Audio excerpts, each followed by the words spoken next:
현대 문화가 민주주의, 철학, 문명의 발상지라고 낭만적으로 묘사하는 문명이 있습니다. 대리석 신전, 현명한 철학자, 고귀한 전사를 상상해보세요. 현실은 24시간 안에 당신을 죽일 것입니다. 기원전 430년, 고대 세계에서 가장 선진적인 도시였던 아테네는 전염병으로 4년 동안 10만 명이 사망했습니다. 주민 3명 중 1명이 사망했습니다. 이 질병으로 인해 열이 너무 심해 피해자들은 열을 식히기 위해 우물에 몸을 던졌습니다. 죽은 자를 묻어줄 사람이 부족해 거리에는 시체가 쌓였습니다. 민주주의를 발명한 도시가 기본적인 위생시설도 발명하지 못했습니다. 기원전 46년 아테네 군인들이 멜라스 섬에 도착해 항복을 요구했습니다. 멜라스는 이를 거부했습니다. 아테네군은 성인 남성을 모두 죽이고 모든 여성과 어린이를 노예로 삼아 섬을 아테네 식민지 주민으로 다시 채웠습니다. 이것은 전쟁이 아니었습니다. 대량 학살이었죠. 그리고 서양 철학의 요람인 아테네는 그럴 수 있었기 때문에 그렇게 했습니다. 기원전 399년 소크라테스를 세상에 알린 도시 아테네는 젊은이들을 비판적으로 생각하게 하여 타락시켰다는 이유로 그를 처형했습니다. 그들은 그에게 독약을 마시도록 강요했습니다. 그의 죄목은 질문을 던진 것이었죠. 현대 문화가 지적 성취를 기념하는 문명이 너무 지적인 이유로 가장 위대한 철학자를 죽인 것입니다. 하지만 고대 그리스로의 시간 여행에 대한 환상을 가진 사람이라면 누구나 두려워해야 할 것이 있습니다. 대리석 신전은 화려한 페인트로 덮여 있었습니다. 여러분이 존경하는 철학자들은 노예를 소유하고 정기적으로 구타했습니다. 여러분이 찬양하는 민주주의는 인구의 10%에게만 적용되었습니다. 그리고 음식, 물, 의약품, 위생은 너무 원시적이어서 현대의 면역 체계가 도착한 지 몇 시간 만에 고장날 정도였죠. 이것이 바로 고대 그리스에서 하루도 살아남지 못하는 이유입니다. 실제로 무엇이 당신을 죽이고 그 이유는 무엇일까요? 우리가 이상적으로 생각하는 문명은 실제로는 인간의 존엄성에 대해 알고 있는 모든 것을 파괴하는 폭력, 질병, 일상적인 잔인함의 악몽이었습니다. 첫 번째 시간, 마시는 물이 당신을 독살할 것입니다. 당신은 기원전 430년 아테네에서 깨어납니다. 아침 6시인데 목이 마릅니다. 물이 필요해요. 여기서부터 당신의 죽음이 시작됩니다. 고대 아테네에는 수처리 시설이 없었습니다. 도시의 물은 우물, 샘, 일리소스 강에서 공급되었습니다. 이 모든 물은 인간의 배설물, 동물의 배설물, 부패하는 유기물로 오염되어 있었습니다. 하수도는 없었습니다. 사람들은 챔버 냄비를 길거리에 버렸습니다. 비는 지하수로 쓰레기를 씻어냈습니다. 모든 수원은 박테리아 번식지였습니다. 하지만 이것이 치명적인 이유는 바로 여기에 있습니다. 고대 그리스인들은 평생 동안 이 물을 마셔왔습니다. 그들의 면역체계는 대장균, 제라르디아, 이질, 장티푸스에 지속적으로 노출되는 것에 적응해 왔습니다. 하지만 여전히 정기적으로 병에 걸렸습니다. 설사병으로 매년 수천 명이 사망했습니다. 하지만 그들은 어느 정도 저항력이 있었습니다. 여러분은 저항력이 없습니다. 여러분의 면역체계는 평생 동안 현대식 수처리를 통해 보호되어 왔습니다. 여러분은 고대 물에 포함된 박테리아에 노출된 적이 없습니다. 아테네 우물물을 한 잔 마시면 우리 몸이 방어할 수 없는 병원균이 유입될 수 있습니다. 마신 후 2시간 이내에 설사가 시작됩니다. 4시간 이내에 구토가 시작됩니다. 6시간 이내에 심각한 탈수 증상을 겪게 됩니다. 여기에 재수화할 깨끗한 물이 없다는 재앙이 있습니다. 모든 수원은 똑같이 오염되어 있습니다. 물을 더 많이 마시면 더 많은 박테리아가 유입될 뿐입니다. 오염과 탈수의 악순환에 갇히게 되는 것입니다. 현대의학은 수액과 항생제로 당신을 구할 수 있습니다. 수질 오염에 대한 이해가 부족합니다. 그들의 의학은 균형 잡힌 유머를 기반으로 합니다. 그들은 당신의 설사를 과도한 검은 담즙으로 진단하고 더 많이 토하게 하여 문제를 해결하려고 할 것입니다. 12시간이 되면 위험할 정도로 탈수 상태가 됩니다. 외발 시간이 되면 정신이 혼미해집니다. 3시간째 섭취한 음식에 독성이 있습니다. 이미 물로 인해 몸이 아프지만 배도 고픈 상태입니다. 음식이 필요합니다. 이것은 모든 것을 악화시킵니다. 고대 그리스 음식은 부패를 방지하기 위해 냉장, 기름, 햇볕에 말리지 않고 보존했습니다. 음식에는 위험한 수준의 박테리아, 기생충 및 곰팡이가 정기적으로 포함되어 있었습니다. 그리스인들은 선택의 여지가 없었기 때문에 어쨌든 그것을 먹었습니다. 그리스 식단의 주식인 빵은 심하게 아프게 만들 수 있었습니다. 빵은 볼이나 밀을 맷돌로 갈아서 만들었습니다. 분쇄 과정에서 밀가루에 돌입자가 들어갔습니다. 빵을 먹는다는 것은 작은 돌멩이를 먹는다는 것을 의미했습니다. 고대 그리스의 해골은 매 끼니마다 돌입자를 갈아먹어 치아가 극도로 마모된 것으로 나타났습니다. 하지만 진짜 위험은 에르고트였습니다. 이것은 특히 습한 조건에서 곡물에서 자라는 곰팡이입니다. 에르고트에는 환각, 발작, 궤저 및 사망을 유발하는 알칼로이드가 포함되어 있습니다. 고대 그리스인들은 이를 신성한 질병이라고 불렀고 피해자가 신의 씨였다고 생각했습니다. 실제로는 오염된 곡물에 의해 중독된 것이었습니다. 고기는 더 심각했습니다. 냉장 보관하지 않은 고기는 도축 후 몇 시간 만에 상했습니다. 그리스인들은 진한 향신료와 발효로 부패를 감추었습니다. 하지만 맛을 가린다고 해서 박테리아가 제거되지는 않았습니다. 살모넬라균, 리스테리아균, 포도상구균은 거의 모든 육류 제품에 존재했습니다. 그리고 기생충도 있었습니다. 고대 그리스인들은 덜 익힌 고기와 오염된 물로 인해 장내 기생충 감염이 끊이지 않았습니다. 촌충, 회충, 플루크는 매우 흔한 기생충이었기 때문에 정상으로 간주되었습니다. 6시간이 되면 수인성 질병에 더해 식중독이 발생하게 됩니다. 몸이 양쪽 끝에서 정화되고 있습니다. 체액을 보충할 수 있는 속도보다 더 빨리 체액을 잃고 있습니다. 그리고 음식을 먹거나 마시려고 할 때마다 더 많은 병원균이 유입됩니다. 여러분은 몸이 싸울 수 없는 오염의 연쇄에 갇혀 있는 것입니다. 5시간째. 숨쉬는 공기가 당신을 죽이고 있습니다. 당신은 이제 중병에 걸렸습니다. 하지만 숨쉬는 것조차 위험합니다. 고대 아테네에는 위생 인프라가 없었습니다. 인간의 배설물은 길거리에 버려졌습니다. 동물 사체는 떨어진 곳에서 썩었습니다. 쓰레기는 거대한 더미로 쌓였습니다. 여름에는 기온이 화씨 95도, 섭씨 35도에 달했습니다. 도시는 썩어가는 유기물로 가득 찬 용광로였습니다. 냄새는 견딜 수 없을 정도였습니다. 불쾌한 것만이 아닙니다. 육체적으로도 압도적이었습니다. 폐기물이 분해되면서 발생하는 황화수소, 암모니아, 메탄가스로 공기가 탁했습니다. 하수구에서 일하는 현대인들은 이러한 가스를 피하기 위해 인공호흡기를 사용합니다. 계속 호흡하게 되는 것이죠. 하지만 냄새만 있는 것이 아닙니다. 공기에는 병원균이 가득했습니다. 결핵이 만연했습니다. 그리스인 유본명 중 한 명이 결핵으로 사망했습니다. 결핵은 사람이 많은 공간에서 호흡기 비말을 통해 퍼졌습니다. 아고라 시장은 수천 명의 사람들로 가득 찼고 많은 사람들이 기침을 하며 결핵균을 호흡하는 공기 중으로 배출했습니다. 발진 티푸스는 어디에나 있던 이가 옮겼습니다. 누구나 이가 있었습니다. 그리스인들은 이를 피할 수 없는 성가신 존재로 여겼습니다. 이가 발진 티푸스를 일으키는 리케치아 박테리아를 옮겼기 때문입니다. 현대에 항생제가 없었다면 사망률이 40%에 달했을 것이며 이는 앞으로 2400년 동안 존재하지 않을 것입니다. 그리고 납 중독도 있었습니다. 그리스인들은 납을 광범위하게 사용했습니다. 수도 시스템용 납 파이프, 포도주를 담는 납으로 된 용기, 납으로 만든 화장품과 의약품. 그들은 평생 동안 서서히 중독되고 있었습니다. 만성 납 노출은 인지 기능 저하, 신장 손상 및 사망을 유발합니다. 물, 와인, 그리고 병을 치료하기 위해 먹는 약을 통해서도 납을 섭취하게 됩니다. 8시간이 되면 호흡기가 공격을 받습니다. 오염된 공기가 병원균을 유입시키고 있습니다.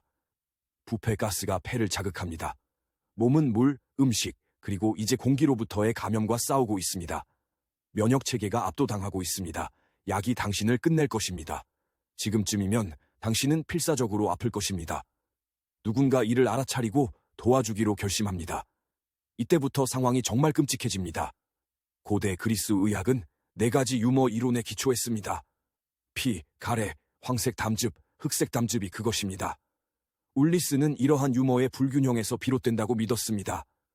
치료에는 출혈, 퍼지, 구토 및 발한을 통해 균형을 재조정하는 것이 포함되었습니다. 격렬한 구토, 설사 및 심장 부정맥을 유발하는 독성 식물입니다. 도와주려는 거예요. 실제로는 당신의 죽음을 앞당기고 있습니다. 구토가 효과가 없으면 사열로 넘어갑니다. 이론은 과도한 혈액이 열을 유발한다는 것입니다. 그들은 정맥을 열고 1파인트 이상의 피를 빼낼 것입니다. 이미 탈수로 인한 저혈량성 쇼크 상태입니다. 혈액을 제거하면 순환계가 완전히 붕괴될 수 있습니다. 하지만 잠깐만요, 더 있습니다.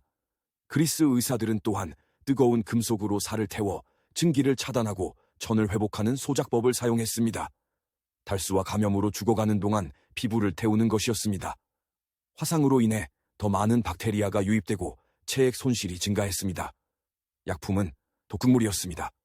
피부 질환에는 수은, 기생충에는 비소, 통증에는 아편. 그들이 유일하게 제대로 된 것은 아편뿐이었습니다. 그러나 그것은 이미 실패한 호흡기를 억제할 뿐이었습니다. 당신은 치료적 출혈로 피를 잃었습니다. 탈수와 감염으로 이미 기능이 저하된 간과 신장이 처리할 수 없는 독성 물질을 투여받았습니다. 이 치료는 질병보다 더 빨리 당신을 죽이고 있습니다. 9시간. 시민권자가 아니기 때문에 탈출할 수 없습니다. 어떻게든 물, 음식, 공기, 의약품에서 살아남았다고 가정해 봅시다. 법적 보호를 받을 수 없기 때문에 여전히 안전하지 않습니다. 고대 아테네의 민주주의는 시민만을 위한 것이었습니다. 시민은 아테네인 부모에게서 태어난 성인 남성이었습니다. 그 수는 약 3만 명이었습니다. 전체 인구 30만 명 중 10%였죠. 나머지는 모두 여성과 외국인이었습니다. 노예들은 정치적 권리가 없었고 법적 보호도 제한적이었죠. 넌 시민이 아니야. 당신은 아테네에 미스터리하게 나타났어요. 가족도 없고 시민권 서류도 없고 재산도 없죠. 당신은 기껏해야 외국인 의료진이나 최악의 경우 가출 노예로 자동 분류됩니다. 비시민권자는 그 자리에서 노예가 될 수 있습니다. 누군가 귀하를 가출한 노예라고 주장해도 법적 대응을 할 수 없습니다. 무죄 추정도, 재판도, 적법 절차도 없습니다. 하지만 이것이 정말 악몽 같은 이유입니다. 고대 그리스의 노예 제도는 잔인했습니다. 노예는 아무런 권리도 없는 재산이었습니다. 주인은 법적 처벌 없이 노예를 구타하거나 고문하거나 죽일 수 있었습니다. 노예들은 로리안의 은광에서 일했는데 평균 수명은 몇 달 단위로 측정되었습니다. 그들은 완전한 어둠 속에서 터널에 묶인 채 재련 작업에서 나오는 유독가스를 마시며 죽도록 일했습니다. 끊임없는 폭력에 직면해야 했습니다. 고대 아테네는 안전하지 않았습니다. 살인은 흔했습니다. 절도도 끊이지 않았습니다. 전문 경찰도 없었습니다. 시민이 변론을 들은 후 유죄 또는 무죄를 투표하는 방식으로 사법이 집행되었습니다. 피해를 당한 경우 유일한 방법은 시민들에게 관심을 가져달라고 설득하는 것이었지만 시민들은 자신이 피해자가 아니기 때문에 관심을 보이지 않았습니다. 12시간이 지나면 탈출구가 없다는 것을 깨닫게 됩니다. 여러분은 자신을 중독시키는 도시에 갇힌 것입니다. 법적 보호도 없고 현대의학도 없고 떠날 방법도 없습니다. 침입자를 막았던 벽이 여러분도 가두어 버립니다.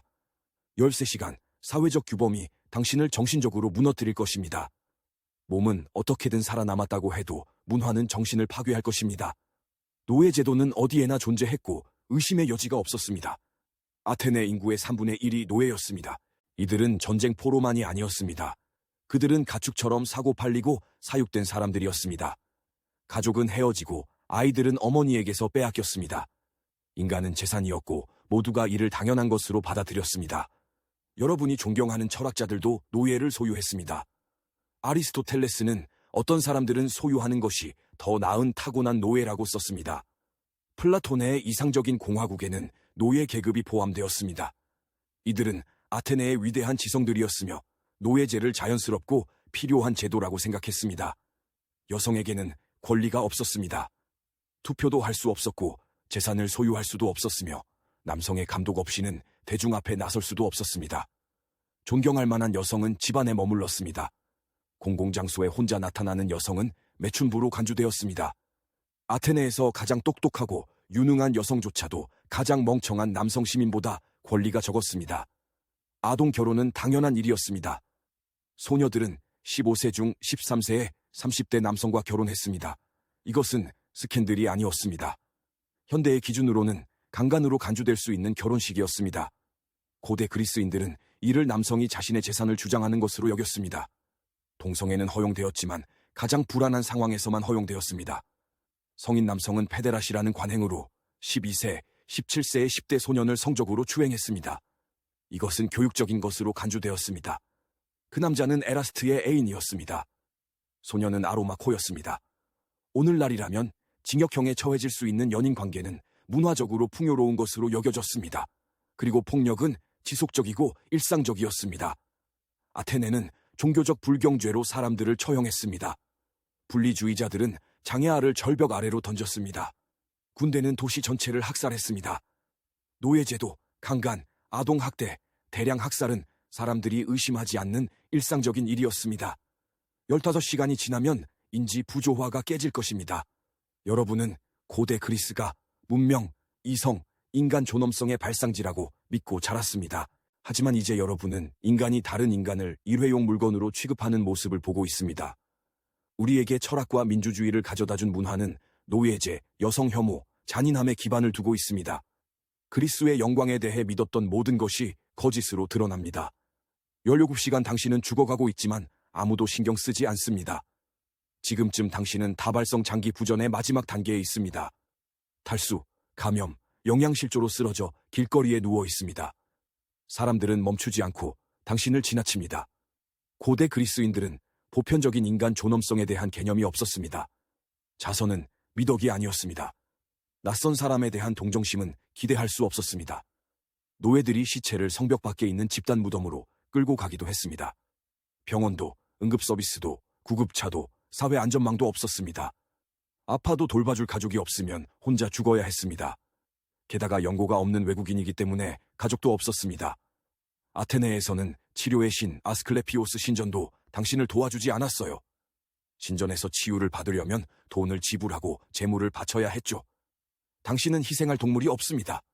신전 치유는 기도에 기반했습니다. 기도로는 치료할 수 없는 박테리아 감염으로 죽어가는 동안 아스클레피오스에게 치료해달라고 기도했습니다. 수시간이 지나면 당신은 의식을 잃습니다. 당신의 몸은 포기했습니다. 탈수증과 저산소증으로 인해 뇌가 정지합니다. 고대 세계에서 가장 발전된 도시의 거리에서 죽어가고 있는데 아무도 도와주러 오지 않습니다. 당신은 죽었습니다.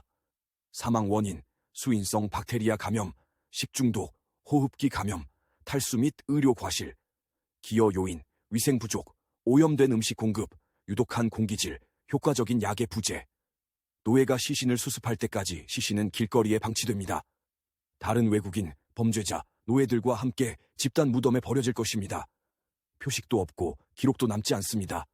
아무도 당신이 그곳에 있었다는 사실을 기억하지 못할 것입니다. 고대 그리스를 왜 그렇게 잘못 알고 있을까요? 현대 문화가 고대 그리스에 대해 알려주지 않는 것은 다음과 같습니다. 대리석 신전은 밝은 빨강, 파랑, 노랑으로 화려하게 칠해져 있었어요. 우리가 상상하는 엄숙한 흰색 기념물이 아니라 아이들의 장난감처럼 보였어요. 우리가 기념하는 민주주의는 인구의 90%를 배제했습니다. 우리가 존경하는 철학은 노예제도가 당연하다고 믿었던 노예 소유주들에 의해 발전했습니다. 우리에게 논리와 이성을 제공한 문화는 또한 신성한 매춘을 제공했습니다. 15세기 유럽인들은 그리스 문학을 재발견하고 고대 문화에 자신들의 이상을 투영했습니다. 그들은 흰 가운을 입은 고귀한 철학자들이 대리석 아카데미에서 윤리에 대해 토론하는 모습을 상상했습니다. 현실은 화려한 튜닉을 입은 땀에 젖은 남자들이 혼잡하고 더러운 거리에서 논쟁을 벌이는 동안 노예들은 소지품을 나르고 방의 냄비를 비우는 것이었습니다. 위생 상태는 중세 유럽보다 더 열악했습니다. 적어도 중세 도시들은 결국 쓰레기 관리가 어느 정도 발달했습니다. 고대 아테네는 그냥 쌓이게 내버려 뒀습니다. 거리는 하수구였습니다. 질병은 만연했습니다. 기원전 430년 전염병으로 인구의 1/3이 사망했습니다. 전염병에 대한 이해가 없었기 때문입니다. 현대 전쟁의 폭력성은 그 어떤 전쟁보다 심각했습니다. 현대의 군대는 교전 규칙이 있고 적어도 공식적으로는 민간인 사상자를 최소화하려고 노력합니다. 고대 그리스군에게는 그런 개념조차 없었습니다. 포로의 노예화가 예상되었습니다. 강간은 전쟁의 전리품으로 간주되었습니다. 의학은 적극적으로 해로웠습니다. 중세의 의학은 나빴습니다. 고대 그리스 의학은 더 나빴습니다. 적어도 중세 의사들은 때때로 실수로 환자를 도왔습니다. 그리스 의사들은 피를 흘리고 독성 약물을 투여하여 상황을 지속적으로 악화시켰습니다. 그리고 사회 구조는 현대의 가치와 근본적으로 양립할 수 없었습니다. 우리는 인권, 평등, 개인의 존엄성을 믿습니다. 고대 그리스인들은 위계 질서를 믿었습니다. 현대의 도덕성은 그들에게는 이해할 수 없는 것이었죠. 고전 문명에 대한 잔인한 진실. 고대 그리스에서는 하루도 살아남지 못할 것입니다. 은유적으로가 아니라 말 그대로요. 물이 당신을 독살할 것입니다. 음식은 사람을 병들게 하고, 공기는 사람을 감염시키고, 약은 사람을 죽이고, 사회는 아무도 신경 쓰지 않았죠. 대리석 사원은 거리에 똥으로 둘러싸여 있었죠. 철학자들은 인간을 소유했습니다. 민주주의는 노예제 위에 세워졌습니다. 우리에게 논리와 이성을 부여한 문화는 기본적인 위생시설을 갖추지 못했고, 대부분의 국민에게 권리를 부여하지 않았으며, 오늘날 전쟁 범죄로 간주될 만한 잔악행위를 아무렇지도 않게 저질렀습니다. 모든 시스템은 실패하도록 설계되었습니다. 안전한 음식도, 효과적인 의약품도, 법적 보호도, 사회 안전망도, 인권도 없었습니다. 여러분은 독살당하고, 감염되고, 노예가 될 수도 있으며 24시간 이내에 죽게 될 것입니다. 그리고 가장 충격적인 부분은 바로 여기에 있습니다. 당시 가장 진보된 문명이었습니다. 기원전 430년 아테네는 인류가 이룩한 성취의 정점이었습니다. 현존하는 가장 똑똑한 사람들, 가장 정교한 정부, 가장 진보된 건축과 예술. 하지만 동시에 질병과 폭력, 잔인함의 죽음에 덫이었습니다. 과거는 낭만적이지 않았습니다. 끔찍했습니다. 고대 그리스의 평균 수명은 35세였습니다. 유아 사망률은 30바치아 40%였습니다. 어린이 3명 중 1명은 5세 이전에 사망했습니다. 여성들은 출산 중 사망하는 일이 잦았습니다. 현대의 항생제로 며칠 만에 치료되는 감염은 몇 주 만에 사람들을 죽였습니다. 여러분은 고대 그리스가 실제로 어땠는지 경험해 본 적이 없기 때문에 고대 그리스를 낭만화합니다. 아름다운 신전에서 철학적 토론을 상상합니다. 하지만 현실은 덥고 혼잡하고 더러운 거리에서 이질로 죽어가면서 논쟁을 벌이는 것이었습니다. 민주주의를 위해 싸우는 용감한 전사들을 상상합니다. 하지만 현실은 90%의 국민을 정치 참여에서 배제하면서 스스로를 민주주의라고 부르는 과도 정치를 위해 죽어가는 노예 군인들이었습니다. 현대의 삶은 기적입니다. 수도꼭지에서 나오는 깨끗한 물, 마트에서 파는 안전한 식품, 실제로 효과가 있는 약, 정부가 보호하는 법적 권리, 취약계층을 위한 사회 안전망. 이 모든 것은 고대 그리스에는 존재하지 않았습니다. 이 중 어느 것도 2000년 이상 존재하지 않았습니다. 고대 그리스는 고대 그리스인들이 간신히 살아갈 수 있는 곳이었기 때문에 고대 그리스에서는 하루도 살아남을 수 없었습니다. 그곳에 살았던 사람들은 우리가 퇴치한 질병으로 인해 젊은 나이에 죽었습니다. 그들은 우리가 값싼 항생제로 치료하는 감염으로 아이들이 죽어가는 것을 지켜보았습니다. 그들은 입원할 수 있는 물을 마셨어요. 독이 될 수 있는 음식을 먹었습니다. 병에 걸릴 수 있는 공기를 마셨죠. 과거는 나아지지 않았습니다. 더 나빴죠. 훨씬 더 나빴죠. 그리고 우리가 서양 문화의 기초라고 칭송하는 고대 그리스 문명은 해가 뜨기 전에 당신을 죽일 것입니다. 그건 향수가 아닙니다. 낭만이 아닙니다. 현대의 위생, 의학, 인권이 발달하기 전에 잔인하고 피할 수 없는 삶의 현실일 뿐입니다. 현대인들이 견딜 수 없다고 여기는 고통스럽고 질병에 시달리는 삶을 간신히 버텨냈기 때문에 살아남을 수 없었습니다. 따라서 다음에 누군가가 고대 그리스를 낭만적으로 묘사할 때 그들은 물을 마시면 24시간 안에 죽을 수도 있는 곳을 낭만적으로 묘사하고 있다는 것을 기억하세요. 철학자들이 노예를 소유하고 민주주의는 인구의 10%에 의한 통치를 의미했으며 약은 피를 흘리고 독성 약초를 사용했고 13세에 결혼하고 장애가 있는 연가를 살해했던 곳입니다. 언젠가는 살아남을 수 없겠지만 그런 시도를 할 필요가 없다는 사실에 감사해야 합니다.